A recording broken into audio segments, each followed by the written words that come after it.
In 2005, Frontier and Konami presented us with what is quite possibly one of the most elaborate movie tie-in video games I've ever had the pleasure of playing, Wallace and Gromit: The Curse of the Were-Rabbit. The game loosely follows the plot of the Aardman movie of the same name, although there's a lot more to it than your run-of-the-mill movie-based video game. Normally I'd have an issue with a game that deviates greatly from the plot of the movie, but in this case any deviation from the plot actually works in the game's favour. It genuinely feels as though you're a pest control service performing tasks for the town people, ridding their gardens of pests in exchange for collector cards. Well, for the most part at least. As with the movie, the game begins at Tottington Hall, where you must use Gromit to clear the lawn of rabbits. Equipped with a vacuum device called the bun gun, you need to herd rabbits to the vat drains before they ravage Lady Tottington's vegetables. It's your standard training level, and I have to admit it's pretty tedious, but the game picks up pretty fast the moment you reach West Wallaby Street. This is actually pretty good. The areas are huge, and it genuinely feels as though you're walking around Wallace and Gromit's neighbourhood. Everybody says something different, and often they'll have a task for you to complete, although I must admit there are some that simply take the piss. Van's conked out and I need to deliver the barrels to me customers. Can you help?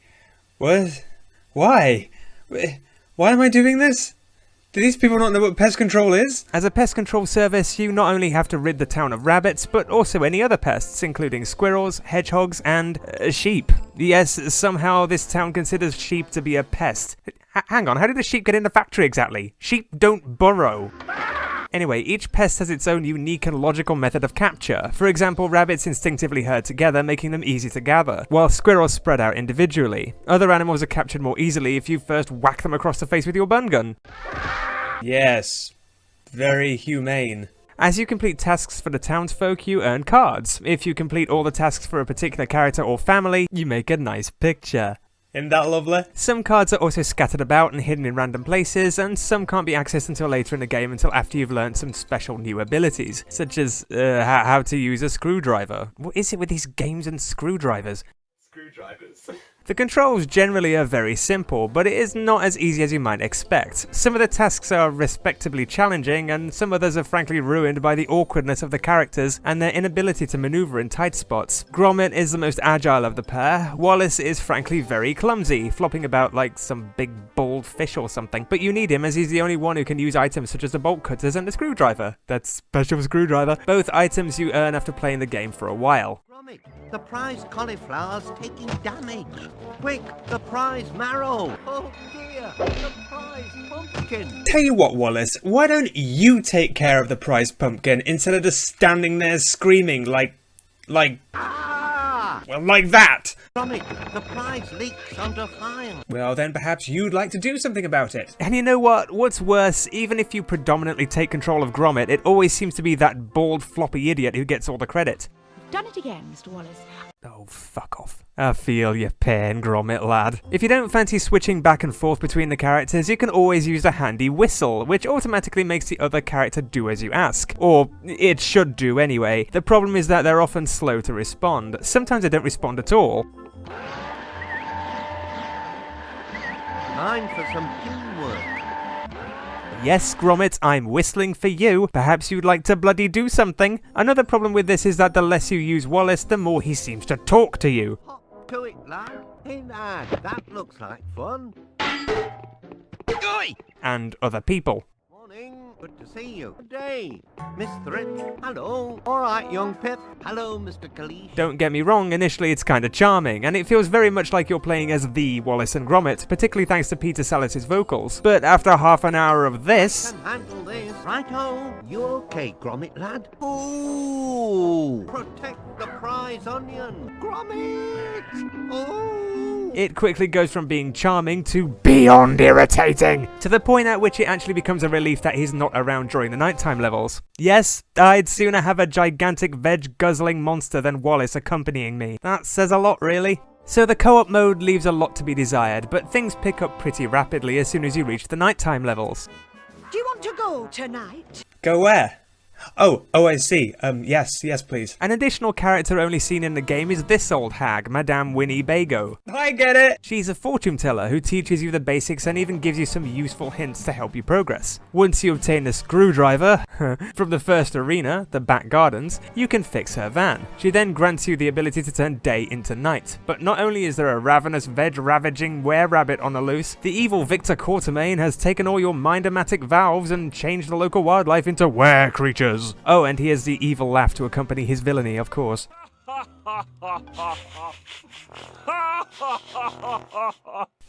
It's good, but it's not quite. Anyway, as for the were creatures, I'm not sure if this is just me or what, but some of them are bloody terrifying for a kid's game. The were chicken is the stuff of nightmares.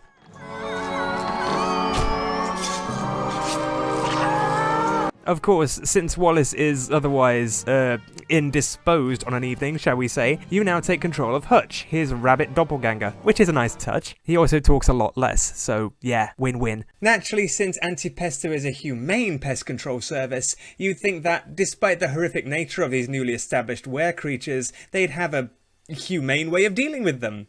So how do they dispose of them exactly? Well, they bludgeon them to death with their bun guns and electrocute them. That doesn't sound very humane.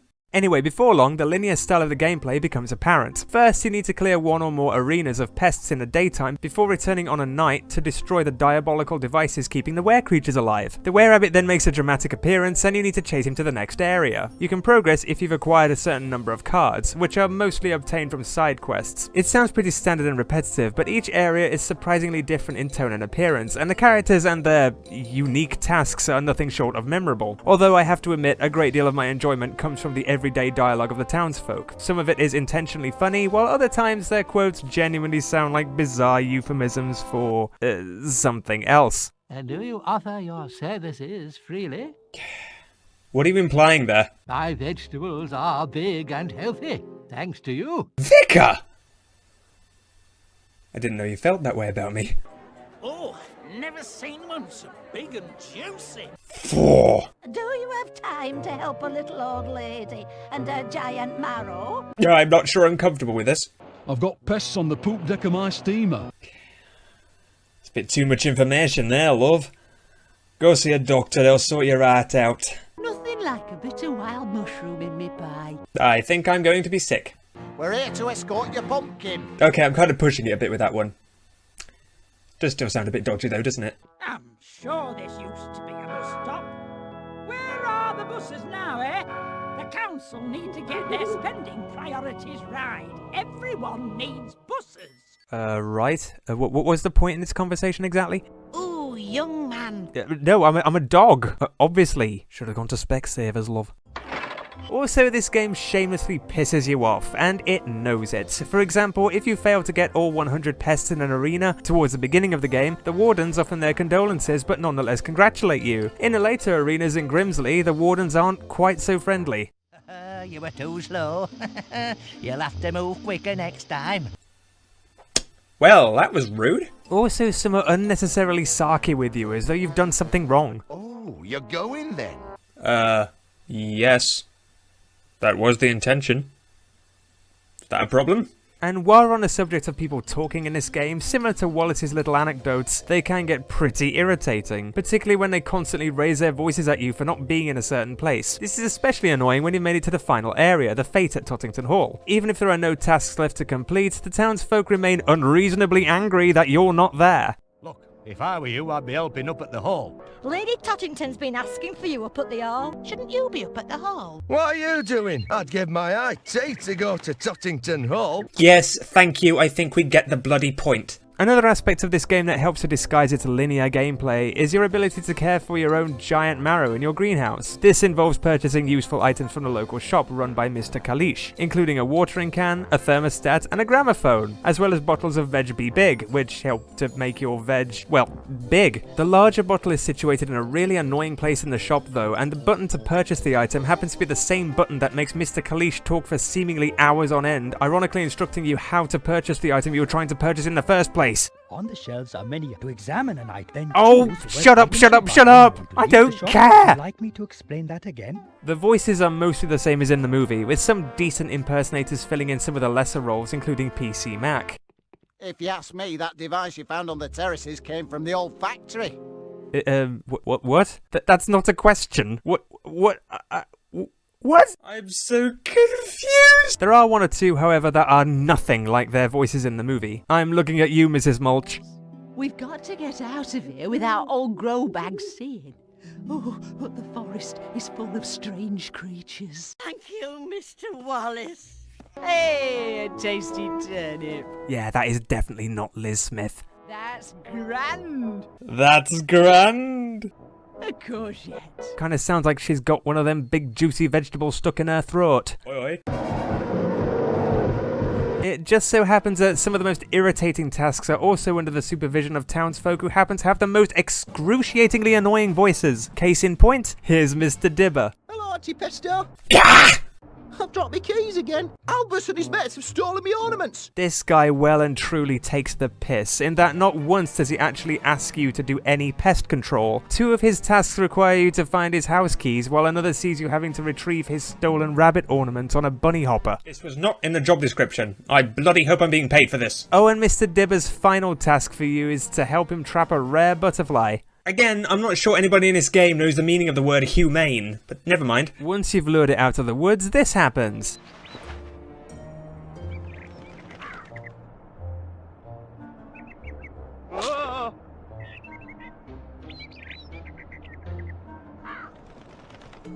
Right, well, I've no idea what the hell happened there, but at least Mr. Dibber's tasks are done and I won't have to listen to him anymore. Maybe it's me new Calvin Carrot aftershave. Well, that's almost a joke, I suppose. Don't even get me started on Mr. Croc. The Veg Big Sorter has gone haywire. Gah! His task of fixing the Veg Big Sorter is painful, especially for using Wallace. It's simply too slow, and the more you fail, the more grating his obnoxiously loud voice becomes. Oh no! Would you care to try the automatic? You get point. I don't want this to sound like a criticism of the voices themselves. They are, on the whole, fine. The problem is the repetitious dialogue and awkward gameplay, further exemplified by this. The most annoying level, feed the factory pumpkin. When you get to Grimsley, after helping Miss Croc clear the old factory at night, you need to assist her in feeding her pumpkin from the outside. That sounds weird and slightly disturbing, but anyway. Wallace's unique air blast comes in handy here. This isn't getting any better, you know. This still sounds pretty wrong to me. Using the whistle, you need to tell Wallace to air blast the pipe at the bottom while you collect the pumpkins and shoot them into the designated pipes. The problem is that whenever you whistle for Wallace, a lot of the time he doesn't bloody do anything. Air blast time. He even occasionally starts walking away. Wallace, no, stay! Who's the dog in this relationship? As Gromit, you don't have time to react to the pumpkins. It's often pure luck if you manage to guess the right hole. And it's made even more annoying by the fact that this stupid woman hasn't the sense to move 3 steps to the left. Ow! Leading to her constantly getting blasted in the face. That sounded a bit wrong too, actually. Cut it out! Don't blame me, you're the idiot.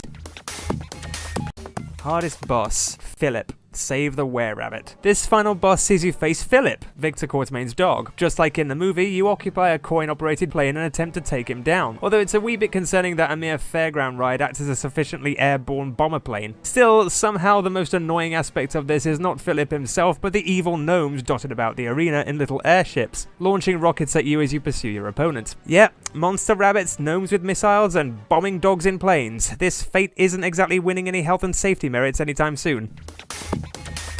Most challenging puzzle, clear Tottington Woods. This task is awkward. Tottington Woods are huge and very dense, which makes finding all the pests quite the challenge. The path is also laden with thorns, which makes maneuvering very difficult. And if your AI-controlled partner finds himself stuck in the brambles, you're pretty much screwed.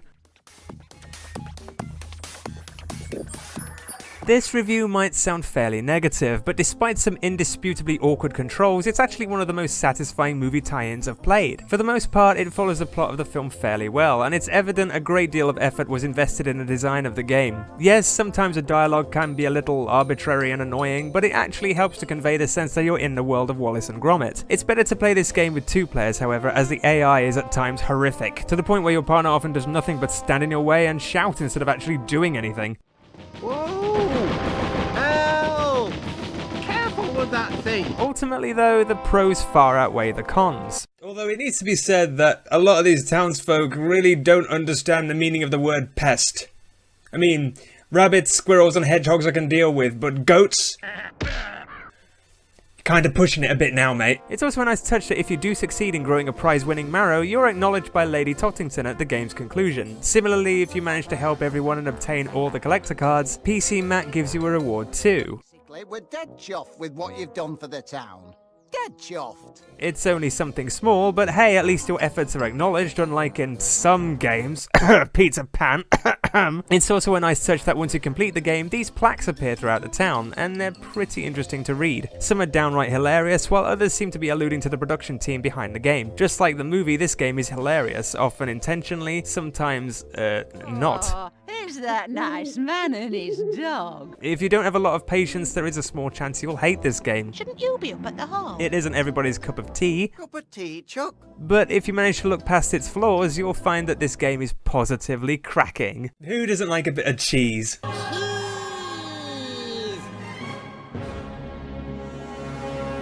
That's grand.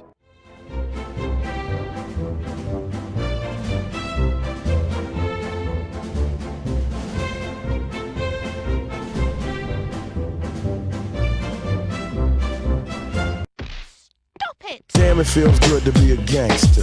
A real gangster-ass nigga plays his cards right. Naturally, since Anti-Pesto is a humane pest control service, you'd think that despite the horrific nature of these newly established were-creatures, they'd have a humane way of dealing with them. So how do they... Fuckity fuck, fuckity fuck. Okay. I'm okay. I'm just going a little bit insane. I'm fine.